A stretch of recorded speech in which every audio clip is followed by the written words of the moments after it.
E quem está conosco aqui é a nossa economista Josi Gomes. Tudo bom, Josi? Prazer. Bem-vinda aqui ao nosso Balanço Geral Alagoas. A gente sempre se conversa nos bastidores. Hoje estamos aqui também frente a frente. Hoje a gente está com um tema bem interessante, né? E é bom para você, porque muitas pessoas têm dúvidas sobre como utilizar empréstimos. Quando é que o empréstimo é a melhor solução, hein, Josi? Bom dia. Bom dia, Edson. Bom dia a todos. O ideal é que a gente não precise usar empréstimo nunca. Mas, na prática, isso nem sempre funciona. É possível, né? Nem sempre é possível, exato. Então, quando devemos utilizar? O ideal é que a gente tenha um planejamento financeiro, né? Que a gente tenha um orçamento em que a gente possa administrar, tá? E não se endividar nunca. Mas, se isso não for possível, se isso fugir um pouquinho do nosso controle, precisamos encontrar alternativas mais econômicas para resolver o problema da dívida. Então, é exatamente sobre isso que a gente vai falar. Que tipo de empréstimo eu posso tomar para que eu possa quitar determinada dívida? Primeiro, você tem que verificar a taxa de juros que esses empréstimos que são concedidos oferecem. Tá? Temos o empréstimo com garantia, por exemplo, o empréstimo com garantia de imóvel, por garantia de carro, que é extremamente possível. Você vai até o banco, conversa com o seu gerente, verifica todas as ofertas de empréstimos o valor da parcela, Edson, tem que caber no orçamento, né? Essa é uma dica super importante, porque eu quero quitar minhas dívidas, eu realmente estou impossibilitado de empreender, não consigo ir para lugar nenhum se eu realmente não quitar essa dívida, e ela cresce progressivamente. Então... Mais do que os juros. Aí é nesse comparativo que você vê que aí é mais válido você pegar o empréstimo. Quando eu devo pegar o empréstimo? Exatamente. Quando essa taxa de juros ela for menor que o que você está pagando, né? O que esses juros está aumentando gradativamente. Então, verifique essa taxa de juros. Depois, o valor da parcela. Se essa parcela, né, a quantidade de parcelas que você dividir esse empréstimo, tem que caber no orçamento. E mesmo que você, naquele momento que você está lá tomando esse empréstimo, não, mas eu quero em menos parcelas, eu quero pagar logo, né? Vou conseguir encaixar uma parcela maior no meu orçamento. Exato. É bom fazer isso, se for possível, né? É bom, mas assim, o cuidado maior é fazer uma parcela menor, porque com certeza garante no orçamento, né? Não faz uma parcela maior, não diminui a quantidade de vezes achando que vai conseguir pagar de imediato, vai se livrar dessa nova dívida, porque corre o risco disso não acontecer. E virar uma bola de neve como estava a outra que você pegou. Exatamente. Agora, Josi, é importante frisar isso, a questão do valor, né, do percentual de juros. Às vezes você encontra uma parcela que cabe no bolso, mas de repente a taxa de juros é altíssima. Então você está pegando um empréstimo de 5 mil, no final você vai estar pagando quase 20 mil de empréstimo. Isso acontece muito, né? Sim, olha, tem que ter cuidado, né? Com ansiedade de resolver esse problema. Você precisa fazer a conta antes, realmente. Sim. Primeiro, nós só estamos sugerindo o empréstimo no último caso. Tá? Frisando bem, eu pretendo empreender, né? Tenho algo muito mais interessante para fazer que vai me gerar renda, então justifica eu tomar esse empréstimo e depois você verificar essa taxa de juros e as condições de pagamento. Como eu disse, tem que ser uma parcela menor que caiba realmente no orçamento. Do contrário, não vale a pena. E se for para pagar uma dívida, como a gente falou aqui, os juros dessa dívida já está alto, né? Ou você está cada vez mais ficando mais endividado com essa dívida. Então, se os juros for menor do empréstimo, você pega o empréstimo, paga a dívida, né? E aí vai depois trabalhar para pagar esse empréstimo, né? Sim, é simples, Edson. Assim, imagina que essa dívida tem uma taxa de juros de 10, 15%. E a taxa de empréstimo gira em torno de 2,5%, 3%. Então, se eu trocar a dívida que eu já tenho com taxa de juros de 10, 15% por uma dívida de 3%, então vale a pena.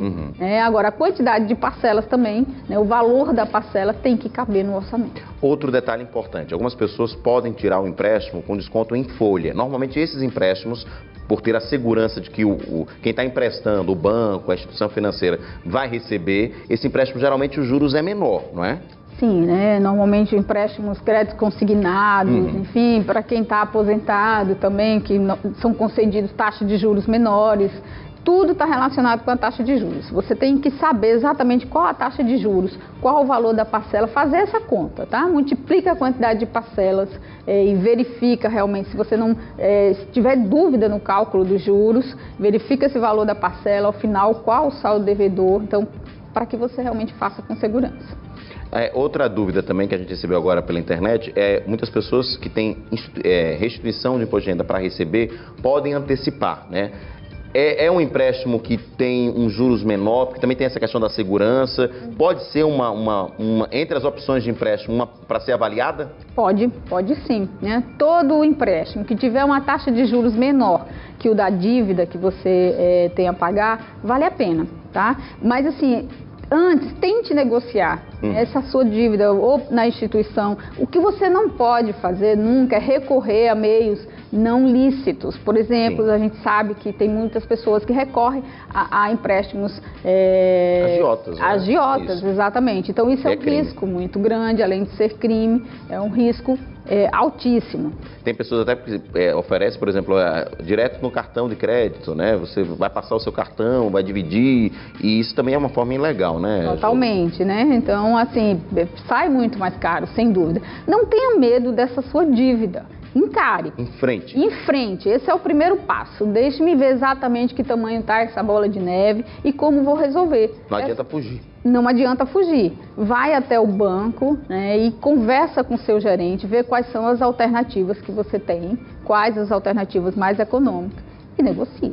Em relação ao empréstimo para aposentados, né, a gente sempre relata casos de pessoas que são enganadas, ludibriadas, e às vezes comprometem quase todo aquela aposentadoria, né? E isso é um cuidado que precisa ser tomado, porque muitas pessoas que têm uma aposentadoria pequena acabam se comprometendo, né?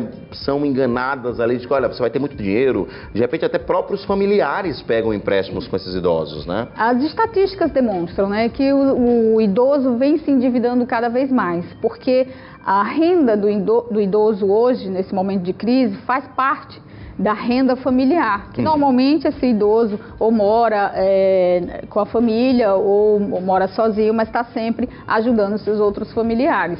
Então, cada vez mais recorre aos empréstimos em função da aposentadoria aos idosos. O que não é muito aconselhável, né? Só porque a renda normalmente é uma renda pequena. Né? E eles têm os custos, né? Eles precisam comprar remédios, precisam fazer atividades físicas, ter o lazer, o entretenimento, né? Então é até injusto, né? Com quem trabalhou a vida toda, você ainda se escorar nessas pessoas, né? Exato. E você tem uma facilidade, sim, porque o empréstimo é descontado diretamente da folha. Então, às vezes, você recorre a esse tipo de empréstimo achando que é a melhor forma, a forma mais prática, mas ela pode ser também a mais cara. É verdade. Então, é interessante que você tenha muita atenção. Tenha muita atenção. Agora, Josi, só uma última pergunta ainda sobre esse nosso assunto, e eu vou trazer daqui a pouquinho o resultado da nossa enquete.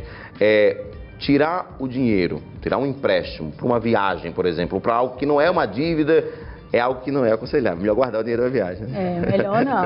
É melhor investir, é melhor você fazer esse dinheiro render, né? Pensar na diversão também é importante, mas não vale a pena você garantir tantas selfies, né, de forma tão cara. Então, o interessante é que você se organize financeiramente. A selfie não vai pagar aí, a não ser que seja digital influencer, você não vai pagar aí as suas dívidas, né, Josi?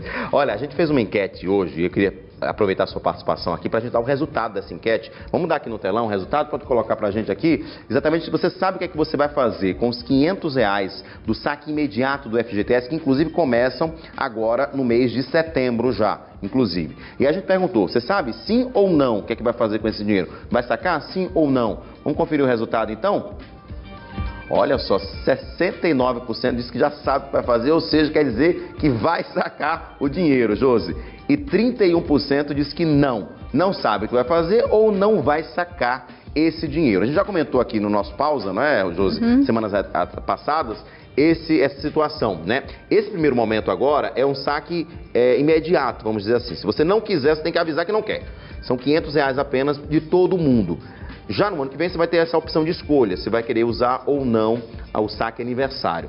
Nesse caso, 69% aí de telespectadores que disseram que vão usar, que já sabem o que vão fazer com esse dinheiro, qual seria a melhor orientação? Seria pagar a dívida para quem tem dívida? Seria pagar a dívida, essa é uma boa alternativa. Se essa dívida também, né, tiver se você conseguir uma boa negociação... Sim, porque você vai pagar à vista a dívida. Você vai pagar à vista, exatamente. Isso. Essa é uma alternativa. Só não utilize esse dinheiro para aquisições de bens que não vão fazer muita diferença. Ou até uma televisão, a viagem.